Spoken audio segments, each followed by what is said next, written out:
जय हिंद दोस्तों।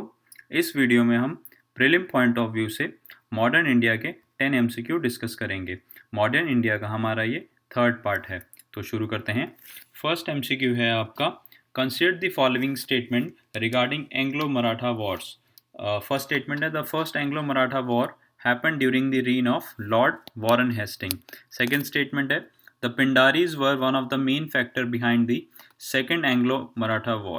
Third statement है, the Peshwa was dethroned and pensioned after the Third Anglo-Maratha War. So we have to identify the correct statement. 1 and 2 only, 2 and 3 only, 1 and 3 only, 1, 2 and 3. So correct answer would be 1 and 3 only. Second statement, Pindaris was not involved for the second Anglo-Maratha War. Pindari आपके तीसरे जो third Anglo Maratha war हुआ था उसका एक part थे, ठीक है। तो इसीलिए जो सेकंड स्टेटमेंट रॉन्ग है और first and second statement right है।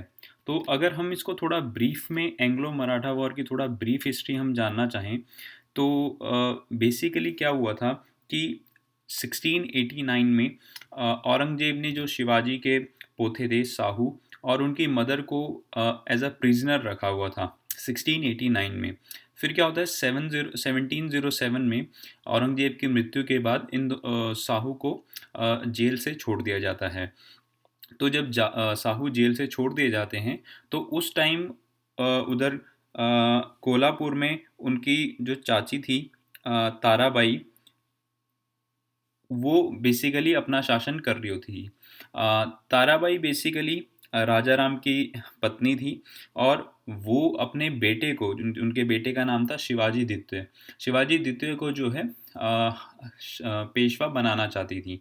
तो जब साहू जी इधर से आ गए जेल से छूट के, तो साहू जी और ताराबाई में संघर्ष उत्पन्न हुआ, ठीक है। और इसी पावर टसल के बीच में फिर पेशवा का रोल इम्पोर्टेंट हो गया, ठीक है। तो राजा साहू ने क्या किया, राजा साहू ने क्या किया कि बालाजी विश्वनाथ को इस टाइम पेशवा बना दिया गया, ठीक है। तो जैसे ही बालाजी विश्वनाथ पेशवा बनते हैं, ठीक है, बालाजी विश्वनाथ बेसिकली ब्राह्मण थे और उन्होंने अपनी रणनीतिक स्ट्रैटेजी से काफ़ी अच्छा कवर कर लिया था।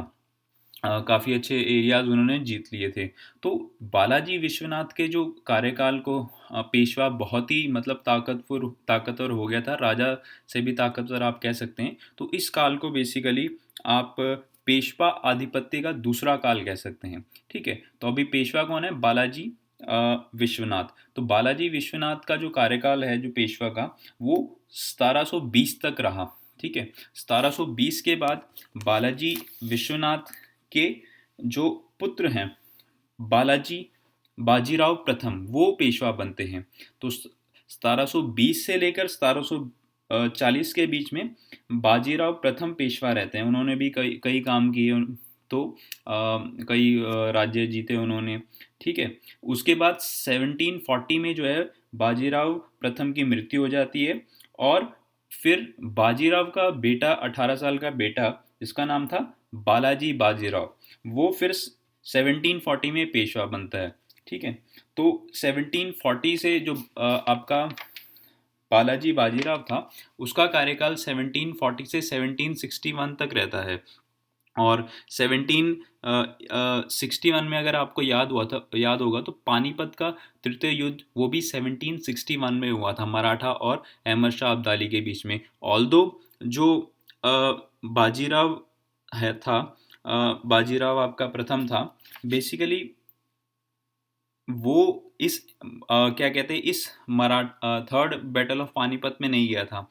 उसने अपने चचेरे भाई को, उसका चचेरा भाई का नाम था सदाशिव भाव, और अपने नाबालिग बेटे को, उसके नाबालिग बेटे का नाम था विश्वास राव, इनको भेजा था। बट जैसा आप जानते हैं कि पानीपत का तृतीय युद्ध अहमद शाह अब्दाली के द्वारा जीत लिया गया था, तो इन दोनों की मृत्यु हो गई थी, ठीक है। फिर 1761 में बेसिकली आपका बालाजी बाजीराव की मृत्यु हो जाती है, ठीक है। और उसके बाद आपका शासन जो है माधव राव के पास चला जाता है, ठीक है।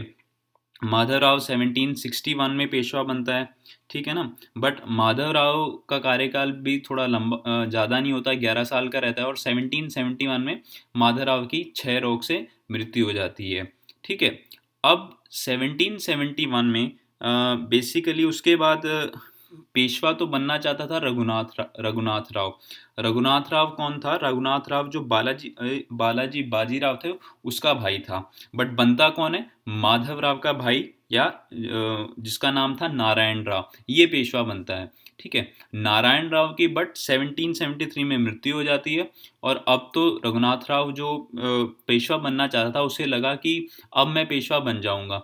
बट अभी भी क्या होता है, अभी भी रघुनाथ राव पेशवा नहीं बनाते हैं, और नारायण राव की का जो पुत्र था सवाई माधव राव, उसको पेशवा बनाया बनाया जाता है, ठीक है। फिर फाइनली रघुनाथ राव निराश होकर आपसी रंजिशों की वजह से फिर अंग्रेजों के पास चला जाता है। और इस तरह आपका प्रथम आंग्ल मराठा युद्ध होता है आपका, ठीक है। तो ये तो प्रथम आंग्ल मराठा युद्ध के बारे में था।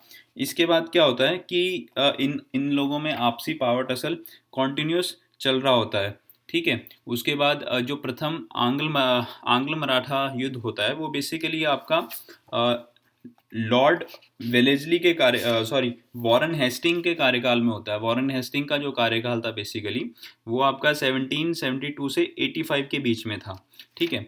जो द्वितीय आंग्ल मराठा युद्ध होता है वो लॉर्ड वेलेस्ली के कार्यकाल में होता है। वेलेस्ली का कार्यकाल बेसिकली 1798 से 1805 के बीच में था, ठीक है। तो 25 अक्टूबर जब वेलेस्ली जब तक आता है तो वेलेस्ली ने मैसूर को जीत लिया होता है। बेसिकली मैसूर टीपू सुल्तान और हैदर अली थे उस टाइम वहाँ पे, ठीक है, उसको जीत लिया होता है। तो अब जो वेलेस्ली की नज़र होती है वो मेनली मराठा शक्ति पे होती है, ठीक है। तो मराठा शक्ति में उस अब उतना ये लोग पावरफुल नहीं रह गए थे पेशवा। अब ये लोग 5 पार्ट में डिवाइडेड थे, जिसमें पूना का पेशवा, बड़ौदा का गायकवाड़, ग्वालियर का सिंधिया, इंदौर का होलकर और नागपुर के भोसले इन्वॉल्व थे। तो इन लोगों में आपसी पावर टसल चल रहा होता है बेसिकली, ठीक है। फिर 25 अक्टूबर 1802 को बेसिकली क्या होता है कि होलकर जो था उसने पेशवा और सिंधिया की मिलीजुली सेना को हरा दिया, ठीक है। अब करंटली जो पेशवा है वो बेसिकली बाजीराव द्वितीय है, ठीक है। तो बाजीराव द्वितीय फिर डर कर क्या होता है 1802 में अंग्रेजों के बार फिर चला जाता है। जैसे फर्स्ट आंग्ल मराठा युद्ध में रघुनाथ राव अंग्रेजों के पास चला गया था, उसी प्रकार से दूसरे आंग्ल मराठा युद्ध की शुरुआत भी ऐसे ही होती है। और जो पेशवा था बाजीराव द्वितीय वो अंग्रेजों के पास जाके बसाई में एक सहायक संधि साइन कर लेता है, ठीक है। और फिर ये लोग फिर अंग्रेज इस पे आक्रमण करते हैं, और फिर दक्षिण में आर्थर वेलेस्ली ने बेसिकली ब्रिटिश सेना को लेके जाके सिंधिया और भोसले की मिलीजुली सेना को हरा दिया। और फिर नॉर्थ में जो लॉर्ड लेक था उसने सिंधिया की सेना को हरा दिया, ठीक है। तो वेलेस्ली ऑलमोस्ट इनको डिस्ट्रॉय करने ही वाला था। बट जो आपका होलकर था मेनली उनका नाम था यशवंत राय होलकर, वो काफ़ी बहादुरी से लड़ रहा था और वो अंत तक लड़ता रहा। बट उतने में फिर इनको ब्रिटिश में बेसिकली इनको काफ़ी नुकसान हो गया, इनका कर्ज वर्ज काफ़ी बढ़ गया। तो वेलेस्ली को फिर वापस बुला लिया। और फिर कंपनी ने बेसिकली 1806 में राजघाट की संधि कर ली होलकर के साथ और शांति स्थापित कर ली। इसी बीच में जो फर्स्ट बैटल भी था उसमें कोई रिजल्ट नहीं निकला था, उसमें सालाबाई की संधि हुई थी और उसमें स्टेटस को रखा गया था, ठीक है। मतलब जो जैसी स्थिति है वो वैसी ही रहेगी, ठीक है। तो इस तरह से आपका सेकंड जो है आंग्ल मराठा युद्ध होता है।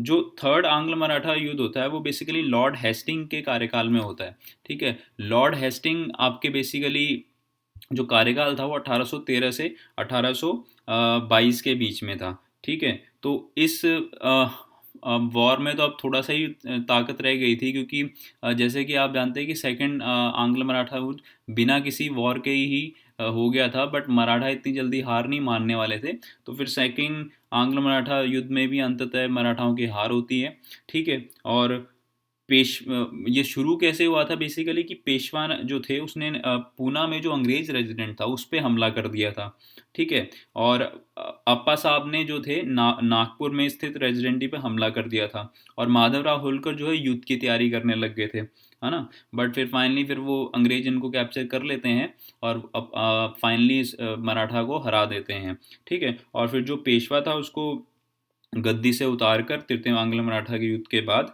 पेंशन देकर कानपुर के पास विठूर में भेज देते हैं, और तब तक वो फिर कानपुर में ही रहते हैं जब तक 1857 का विद्रोह नहीं हुआ। तो इसीलिए उन्होंने, नाना साहिब जो थे नाना, उन्होंने कानपुर से विद्रोह किया था।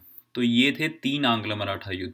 अब एक जो पिंडारी की बात होती है, तो पिंडारी बेसिकली वो लोग थे जो जब युद्ध होता था मराठा लोग, तो वो बेसिकली लूट, जो सामान बचा होता था उसको लूट लेते थे, और इसका कुछ हिस्सा वो मराठाओं को देते थे, ठीक है। तो ये एक बेसिकली ये एक थर्ड मराठा जो आंग्ल मराठा युद्ध था उसका एक भाग था, पिंडारी युद्ध, ठीक है। इनको भी ज़्यादा टाइम तक नहीं चल पाया था, अंग्रेजों ने चारों तरफ से घेर लिया था और इनको आसानी से हरा दिया गया था। सेकंड एमसीक्यू देखते हैं। Which of the following were the convention adopted by the Indian National Congress? Session to be held only in major center like Bengal, Bombay, and Madras. The president of the session should be from a region other than the place of session. The session to be organized in a way of parliament using tools like resolution and voting on them. We have to identify the correct answer. 1 and 2 only, 2 and 3 only, 1 and 3 only, 1, 2 and 3. So correct answer would be 2 and 3 only, क्योंकि जैसा कि आप जानते हैं Indian national Congress 1885 में आपकी establish हुई थी, स्थापित हुई थी, ठीक है। और इसके सेशन जो है सिर्फ बंगाल, बॉम्बे एंड मद्रास में नहीं हुए थे। जैसे मैं अगर कुछ इंपॉर्टेंट सेशन आपको बताना चाहूँ तो इन तीनों प्लेसेस के अलावा तो 1905 का जो कांग्रेस का सत्र था वो बनारस में हुआ था, गोपाल कृष्ण गोखले की अध्यक्षता में। 1907 का जहाँ पे सूरत स्प्लिट हम जिसे कहते हैं वो सूरत में हुआ था, रास बिहारी बोस की अध्यक्षता में, ठीक है। ऐसे ही 1916 का जब कांग्रेस फिर एक हो गई थी तो वो लखनऊ में हुआ था। अंबिका चरण मजूमदार या एसी मजूमदार भी हम उनको जानते हैं, ठीक है। इसके अलावा अगर हम और इम्पोर्टेंट अगर देखें तो एकमात्र सत्र जिसमें गांधी जी ने अध्यक्षता की थी, बेलगाम का सत्र, वो 1924 में हुआ था, ठीक है। 1925 में फिर आप बात करो कि प्रथम भारतीय महिला द्वारा जो सरोजनी नायडू थी उन्होंने हेड किया था 1925 का, वो कानपुर में हुआ था, ठीक है। अगर हम प्रथम भारतीय महिला की बात करें तो सरोजनी नायडू थी, परंतु अगर प्रथम महिला की बात करें तो वो एनी बेसेंट थी, उनका कोलकाता में हुआ था 1917 में। तो ऐसा ऐसा नहीं है कि सिर्फ बंगाल, बॉम्बे और मद्रास में हुआ था। इसके अलावा भी बेसिकली क्योंकि ये अखिल भारतीय संस्था थी, कांग्रेस से पहले भी हम लास्ट लेक्चर में डिस्कस कर चुके हैं कि इससे पहले भी काफ़ी राजनीतिक संस्थाएं बनी, परंतु वो अखिल भारतीय रूप नहीं ले पाई, ठीक है। तो ये इसीलिए फर्स्ट स्टेटमेंट गलत है। Second statement, the president of the session should be from a region other than the place of session, तो ये इसीलिए रखा जा सकता था कि उसमें आपका स्थानीय प्रभाव ना आए अध्यक्षता में, कांग्रेस की अध्यक्षता में, ठीक है। आजकल भी जो हमारा गवर्नर हम सेलेक्ट करते हैं किसी स्टेट का, तो हम कोशिश करते हैं कि वो दूसरे स्टेट से हो ताकि उसमें लोकल पॉलिटिक्स का इंटरफेरेंस ना हो, ठीक है। तो कांग्रेस में भी ऐसे ही था। और third point is also right कि ये लोग बेसिकली जिन जो इनकी जो कार्यकलाप था वो संसदीय टूल्स या संसदीय सत्र के अकॉर्डिंग चलता था, जैसे संकल्प, वोटिंग करना। तो इसीलिए सेकेंड एंड थर्ड स्टेटमेंट ठीक है। और आइए नेक्स्ट एमसीक्यू देते हैं। Which of the following were the constituents of home charges, गृह व्यय, which was one of the method of economic drain, आर्थिक दोहन की बात कर रहा है। देखते हैं, dividend to the shareholder of the East India company, second interest on the public डेप्ट raised abroad, third pension and furloughs payment of British officer in the civil and military department of India, and fourth interest on foreign capital investment. तो we have to identify the correct way regarding the home charges, ठीक है। 1, 2 and 3, 2 and 3, 3 only, 1, 2 and 4। So correct answer would be 1, 2 and 3। तो थोड़ा हम basic की बात कर लें तो होम चार्जेस बेसिकली उनको कह रहे हैं कि जो ब्रिटिशर्स ने यहाँ हमने भारतीयों ने जो कर अदायगी से या बाकी मेथड से जो ब्रिटिश ने पैसा कमाया, और उस पैसे को बेसिकली ब्रिटिशर्स द्वारा यहाँ भारत में नहीं स्पेंड किया गया, बल्कि ब्रिटिश में, यानी वहाँ पे भारत के बाहर स्पेंड किया, तो मतलब हमारा पैसा तो हमारा, और यूज़ कर रहे हैं ब्रिटिश में, यानी इकॉनमी रन हो रही है ब्रिटिशर्स की। ठीक है, तो इसको गृह व्यय कह सकते हैं। और ये जो आपका इकोनॉमिक ड्रेन का अगर हम लोग देखें, तो आर्थिक दोहन एक होल कंसेप्ट है, और गृह व्यय इसके अंडर एक चीज़ है। तो फोर्थ जो स्टेटमेंट था, जो interest paid on profit of foreign capital investment, ये बेसिकली इकोनॉमिक ड्रेन के अंडर आएगा, गृह व्यय के अंदर नहीं आएगा। तो अगर होम चार्जेस में आप और भी चीज़ें हैं जो आप देख सकते हैं, स्टोर परचेज इन इंग्लैंड, ये सब आप देखेंगे कि सारी चीज़ें इंग्लैंड में हो रही है। देखो, payment to British war office, ठीक है, पेंशन उनको दी जा रही है, मतलब यहाँ वो सेवा कर रहे हैं, उनके जो गवर्नर जनरल थे, और उनको पेंशन वहीं भारत के पैसे से ब्रिटिश में दी जा रही है, मतलब अपना जीवन यापन वो वहाँ कर रहे हैं। ठीक है, expenses of Indian office establishment in London, देखो ये सब सब बाहर, हमारा भारत का पैसा बाहर जा रहा है। ठीक है, तो जैसे कि आप जानते हैं, आर्थिक दोहन जो इकोनॉमिक ड्रेन की थ्योरी है, वो आर.सी. दत्त और दादा भाई नौरोजी जैसे इकोनॉमिस्ट ने अवगत कराया था भारतीय जनता को। ठीक है, तो नेक्स्ट क्वेश्चन देखते हैं। The Maxwell Broomfield Commission was set up by the British government to survey and report the increase in malaria cases in the provinces, review the status of famine in India, and suggest measures for its prevention. C. Inquire into the increase in land revenue by the government in Bardoli Taluka. D. Suggest reform in the land revenue settlement system in the Bengal. So, correct answer would be C, that is inquire into the increase in land revenue by the government in Bardoli Taluka. तो basically क्या हुआ था बारदोली में, ये जो बारदोली सत्याग्रह के वहाँ से लिया गया ये क्वेश्चन। तो बेसिकली क्या होता है, बारदोली में, गुजरात में जो बारदोली है, वहाँ पे बेसिकली लैंड रिवेन्यू जो है एकदम से बढ़ा गया था, बढ़ा दिया गया था, और उसके फिर अगेंस्ट फिर ये प्रोटेस्ट हुआ था। ठीक है, और ये इंपॉर्टेंट चीज़ है कि इस प्रोटेस्ट को वल्लभ भाई पटेल के द्वारा लेड किया गया था। ठीक है, उन्होंने कहा था कि आप पेमेंट मत कीजिए, जो अनलेस एंड अनटिल आप अपना जो ये रेज्ड जो क्या कहते हैं लैंड रिवेन्यू के चार्जेस हैं, इनको आप या तो हटा नहीं लेते हैं, ठीक है, या जो करंट अमाउंट है उसको आप एज अ फुल पेमेंट नहीं कंसिडर कर लेते हैं। ठीक है, और इन्होंने कहा था कि हम आप एक इंडिपेंडेंट कमीशन का गठन कीजिए, तब हम बात मानेंगे। तो फिर ब्रिटिशर्स ने ब्रिटिश गवर्नमेंट ने एक independent Maxwell Broomfield commission setup किया था, और फिर इसने सारी सिचुएशन की समीक्षा करके ये डिसाइड किया था कि जो लैंड रेवेन्यू के चार्जेस हैं उनको रिड्यूस किया जाए टू 6.03%। ठीक है, और उनकी जो ज़मीन थी वो भी लौटा दी गई थी। ठीक है, और एक और चीज़ इंपॉर्टेंट इसमें ये है कि इसी बारदोली सत्याग्रह में वल्लभ भाई पटेल को सरदार की उपाधि मिली थी। ठीक है, तो this is also important. So next question देखते हैं। Which of the following statement is not correct regarding the Deccan rights, Deccan विद्रोह ऑफ द 1870? द कौन सा स्टेटमेंट सही नहीं है? The area of the activity of the Deccan right were under the zamindari system of land revenue. Social boycott was used as a major instrument during the Deccan Riots. The riot ultimately led to passage Deccan Agriculturist Relief Act of 1879, which provided protections against the moneylenders. It was supported by Pune Sarvanik Sabha, led by Justice Ranade. So we have to identify the not correct. तो first statement गलत है।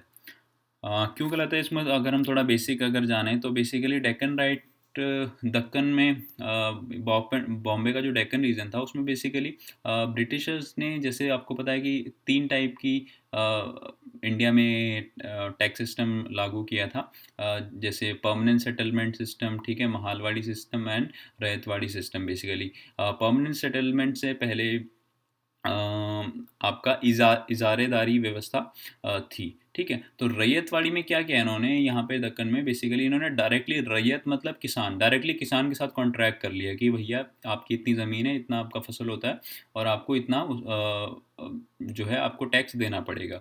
ठीक है, और देखो revenue of land was fix, और ना yearly basis पे किया गया था। ठीक है, और डायरेक्टली किसान के साथ था ये। ठीक है, तो इसमें जो आपका टैक्स सिस्टम फॉलो किया जाता है वो बेसिकली कि किसान की सॉइल किस प्रकार की है, और पेइंग कैपेसिटी क्या है किसान की। ठीक है, बट जैसा कि आप जानते हैं कि जो लगान था वो इतना अधिक था कि बेसिकली वो बहुत मुश्किल हो जाता था किसानों के लिए देने के लिए। ठीक है, और जैसे अब वो नहीं दे पाते थे, ठीक है, तो वो क्या करेंगे, फिर उधार लेंगे अगर वो अपनी फसल नहीं दे पाई, और उधार किससे लेंगे, वो अभी उस टाइम कोई अच्छी खासी बैंकिंग प्रणाली तो थी नहीं, तो बेसिकली वो मनी लेंडर से उधार ले लेंगे, ठीक है। और एक बार उधार ले लिया तो उसके बाद उनको वापस करना बहुत ही मुश्किल हो जाता था, और ये यूजली जो है पूरे भारत की समस्या थी, ठीक है। तो और इसके साथ क्या हुआ था, 1861 में ब्रिटिशर्स का यूएसए के साथ युद्ध छिड़ गया था। तो जैसे युद्ध छूट गया था तो यूएसए बेसिकली कॉटन का one of the largest supply था ब्रिटेन का। तो जैसे ही युद्ध छोड़ा तो क्या हुआ, कॉटन की डिमांड इंडिया में बढ़ गई एक्सपोर्ट की। तो यस, इंडियन फार्मर्स का एक्सपोर्ट अच्छा हो गया, ठीक है। और इस टाइम पे फिर बेसिकली क्या किया इन्होंने, फिर लोन वोन लिया किसानों ने अब ये सब अपने फसल वसल लगाने के लिए, ठीक है। फिर क्या हुआ, जब अमेरिकी वॉर एंड हो गया तो हमारी डिमांड फिर से ख़त्म हो गई, ठीक है।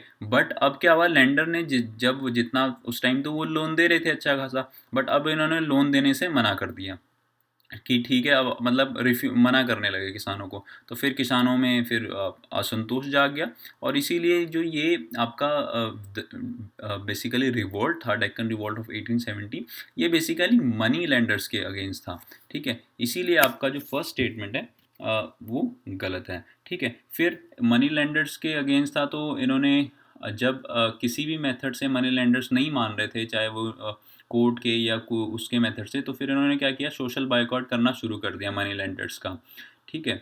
और फिर फाइनली जैसे, क्योंकि अब ये इम्पीरियलिस्ट या उपनिवेशवाद के अगेंस्ट नहीं था, तो फिर ब्रिटिश ने क्या किया कि एक रिलीफ एक्ट निकाला 1879 के, इनको बेसिकली मनी लेंडर से इनको प्रोटेक्शन देने के लिए, ठीक है। और fourth statement is also right, क्योंकि इसको जो पूना सार्वजनिक सभा थी, जस्टिस राणा डे के द्वारा नेतृत्व किया जाता, इन्होंने भी इसको सपोर्ट किया था। नेक्स्ट एमसीक्यू देते हैं। Consider the following pace: Governor General and Act pass. Lord Curzon, Age of Consent Act 1891. Lord Dalhousie, Hindu Widow Remarriage Act 1856. Lord Northbrook, Female Infanticide Prevention Act 1875. To identify the correctly matched, one and two only, two only, two and three only, three only. The correct answer would be two only. ठीक है। तो Lord, ये जो Hindu widows remarriage act था, ये तो आपको पता ही है कि लॉर्ड डलहौजी के द्वारा किया गया था कार्यकाल में, और ये ईश्वर चंद्र विद्यासागर के प्रयासों का रिजल्ट था, जैसे तो इसलिए सेकंड स्टेटमेंट गलत है। फर्स्ट स्टेटमेंट क्यों गलत है, क्योंकि जो एज ऑफ कंसेंट एक्ट है, ये इसमें बेसिकली ये 1891 में लाया गया था, और ये लॉर्ड लैंसडाउन, जिनका कार्यकाल 1888 से 1894 के बीच में था, तो एक बेसिकली सभी गर्ल्स के लिए, चाहे वो मैरिड हो अनमैरिड हो, उनको सेक्सुअल कंसेंट का सेक्सुअल इंटरकोर्स का कंसेंट के लिए राइट्स के लिए ये लाया गया था, और इसमें एज इंक्रीज कर दी गई थी 10 to 12 ईयर्स, ठीक है। और अगर इसका कोई वॉलेशन करता था तो उसको उस क्राइम को एज अ रेप कंसिडर किया जाता था। तो हिंदू विडो रीमैरिज एक्ट हम ऑलरेडी डिस्कस कर चुके हैं। तो थर्ड एक्ट है फीमेल इन्फेंटिसाइड प्रिवेंशन एक्ट, यानी बालिका शिशु हत्या अधिनियम 1870। ये बेसिकली आपका लॉर्ड मेयो के द्वारा लाया गया था, ठीक है। तो नेक्स्ट क्वेश्चन देखते हैं। Consider the following statement with reference to Mahalwari system. अभी हमने पीछे ही रैयतवाड़ी सिस्टम डिस्कस किया, तो महालवाड़ी सिस्टम भी हम डिस्कस कर लेते हैं, ठीक है। It was introduce in the Gangetic valley and the north west provinces of India. Under it the revenue settlement was to be made in the village with head of the families who collectively claim to be landlord of the village. In Mahalwadi area, the land revenue was periodically revised. Which of the above statement are correct? One only, one and two only, two and three only, one, two and three. Correct answer would be one, two and three. तो basically Mahalwari system में क्या था कि जैसे रैयतवाड़ी में क्या था, Britishers ने डायरेक्टली रैयतों के साथ यानी किसानों के साथ डायरेक्ट कांटेक्ट कर लिया था। महालवाड़ी में क्या था, जैसे पूरे गांव के पूरे गांव में कोई एक बंदा है या एक परिवार है या एक ज़मींदार है जो पूरे गांव की रिस्पॉन्सिबिलिटी लेता था या क्लेम करता था कि yes this village is under मी। तो इस एक महाल के साथ ब्रिटिशर्स ने वो कॉन्ट्रैक्ट कर लिया था, ठीक है। तो ये बेसिकली जो महालवाड़ी है, अब ये अलग अलग जगह में प्रिवेलेंट थे। जैसे रैयतवाड़ी आपका साउथ में था, ठीक है, महालवाड़ी आपका थोड़ा नॉर्दर्न वेस्ट में था, और ये जो परमानेंट सेटलमेंट है या उससे पहले इजाज़तदारी है, ये बंगाल वाले रीजन में थोड़ा प्रिवेलेंट थी, ठीक है। तो ये वाला जो महालवाड़ा बेसिकली है नॉर्थ वेस्ट उत्तर पश्चिम प्रांत, सेंट्रल इंडिया, मध्य भारत, पंजाब और गंगेटिक वैली में प्रिवेलेंट था, ठीक है। और ये सब हम डिस्कस कर ही चुके हैं। तो और पीरियडिकली रिवाइज किया जाता था, जितना ज़्यादा टैक्स हो पाए उतना टैक्स किसानों से लिया जाता था। उनकी बेसिकली टेक्निकल नीड्स या उनको किसी तरह का उन लैंड को कैसे इम्प्रूव करना है, इस पे किसी भी सिस्टम में बहुत ज़्यादा ध्यान दिया नहीं गया, तभी ये जो है लैंड डिग्रेडेशन इनका कारण है। ठीक है ना। तो आगे देखते हैं। Consider the following statement regarding the Rangpur rebellion during the 19th century in eastern India. तो the rebellion happened in opposition to the permanent settlement introduced by the Britishers in Bengal. तो परमानेंट सेटलमेंट भी आ गया। तीनों आज हमने कर व्यवस्था देख ली है। The rebellion acquired violent communal overtones. Bakshi Jagabandhu was a important leader of the movement. We have to identify the correct. One only, one and two only, three only, none. तो correct answer would be none, all statement are wrong. Because ये basically Rangpur, अगर हम विद्रोह की बात करें uprising, तो ये पहला आपका उग्र किसान विद्रोह कहा जाता है इसे, ईस्ट इंडिया कंपनी के अगेंस्ट था बेसिकली। ठीक है। तो रंगपुर बेसिकली इजारेदारी की व्यवस्था के अगेंस्ट हुई थी, ना कि परमानेंट सेटलमेंट की अगेंस्ट, क्योंकि इजारेदारी आपका 1783 में आया था। ठीक है। जबकि परमानेंट सेटलमेंट उसके 10 साल बाद आया था 1793 में, यानी परमानेंट सेटलमेंट स्थायी बंदोबस्त कर लिया गया था। परमानेंट सेटलमेंट में बेसिकली क्या था कि ब्रिटिशर्स ने एक ज़मींदार के साथ परमानेंट सेटलमेंट कर लिया कि for the specific period you have to pay us this thing. ठीक है। तो इनको क्या होता है, स्टेबिलिटी चाहिए थी उस टाइम। जैसे इजारेदारी में क्या था, इजारेदारी व्यवस्था में पहले वो 1 से 5 साल तक के लिए कॉन्ट्रैक्ट करते थे। ठीक है। और उसको फिर हर ईयरली रिवाइज कर देते थे। कभी उसमें कोई मतलब कोई उसमें स्टेबिलिटी नहीं थी। तो परमानेंट सेटलमेंट जो वॉरेन हेस्टिंग था वो इसीलिए लाया था क्योंकि वॉरेन हेस्टिंग ने बहुत सारे एक्सपेरिमेंट किए थे इस क्षेत्र में। तो परमानेंट सेटलमेंट इसलिए लाया गया। फिर उसने कहा कि स्टेबिलिटी होनी चाहिए इनकम में, हमें पता होना चाहिए कितनी इनकम आएगी। और तो बट ये भी फेल हो गया था क्योंकि ऐसा लोग दे नहीं, किसान कहाँ से दे पाएंगे, ज़मींदार उनसे ज़्यादा से ज़्यादा टैक्स लेने की कोशिश करते थे। ठीक है। और ऑल्दो इसमें परमानेंट सेटलमेंट में रेशियो बहुत कम रहता था ज़मींदारों का, बट फिर भी वो कोशिश कर रहे थे। और इसमें कोई रंगपुर तो ये बात थी परमानेंट सेटलमेंट में। तो बट रंगपुर में कोई कॉम्युनल वो नहीं हुआ था। इसमें हिंदू मुस्लिम बेसिकली जो किसान थे वो एक साथ मिलकर लड़े थे, तो कोई कॉम्युनल नहीं था। और बख्शी जगबंधु तो इससे रिलेटेड थे क्योंकि वो बेसिकली आपका पाइका विद्रोह से रिलेटेड थे, जो उड़ीसा वाले रीजन में हुआ था। ठीक है। वो 1817 में हुआ था। तो 69 देखते हैं।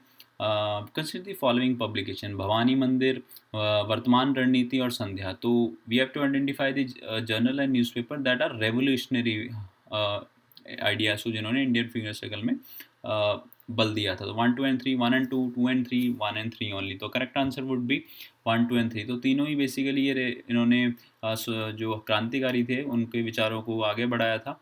और भवानी मंदिर, और अगर हम बेसिकली आपके ये आपका वर्तमान रणनीति थे, इसको 1905 के अराउंड अरविंदो घोष और जो अरविंदो घोष के द्वारा इनको लाया गया था। ठीक है। भवानी मंदिर और दूसरा आपका था वर्तमान रणनीति। ठीक है। और इनके साथ एक और था मुक्ति कौन पाते हैं, मतलब स्वतंत्रता किस राह पर है बेसिकली। तो इसको बरिंदर घोष और उनके ब्रदर अरविंदो घोष और उनके ब्रदर बरिंदर घोष के द्वारा लाया गया था। ठीक है। और मुक्ति कौन पाथे में बेसिकली जो युगांतर पत्रिका थी उसमें उसके आर्टिकल इसमें पब्लिश किए जाते थे। और जो संध्या थी वो ब्रह्मो बांधव उपाध्याय की थी पुस्तक। ठीक है। इसने बहुत क्रांतिकारियों को बहुत प्रेरित किया था ब्रिटिशर्स के अगेन, और स्पेशली स्वदेशी मूवमेंट। ठीक है। तो लास्ट स्टेटमेंट देखते हैं। जैसे कि हम हर एक वीडियो में अपना करंट अफेयर का क्वेश्चन देखते हैं, तो ये आज का स्टेटमेंट है। With reference to elephant endotheliotropic herpes viruses EEHV recently seen in news, consider the following statement. First, it is a virus that cause a fatal hemorrhagic disease in the elephant. Second, it primarily affect African elephants and it is not observed in their Asian counterpart. Third, it can be transmitted to human when they come in contact with an infected animal. So we have to identify the correct statement. 1 only, 1 and 2 only, 2 and 3 only, 1 and 3 only. So correct answer would be 1 only because yes, it is a fatal hemorrhagic disease. ठीक है। इसमें काफ़ी ज़्यादा रक्तस्राव होता है basically, और ये कंपैरेटिवली अफ्रीकन एलिफेंट में कम पाया गया है। इसके जो कुछ वायरस के कुछ टाइप्स हैं, बल्कि जब एशियन एलिफेंट में इसकी फर्टिलिटी रेट ऑलमोस्ट 80% है। तो that's why this statement is wrong. और it can not be transmit to human, है ना। यहाँ तो यहाँ लिखा हुआ है इट कैन बी ट्रांसमिटेड। ठीक है। और इसका जो ट्रीटमेंट हो सकता है एंटीवायरल ड्रग के थ्रू, बट अभी तक ये बेसिकली 1/3 के ऊपर ही ये इफ़ेक्टिव रहा है। ठीक है?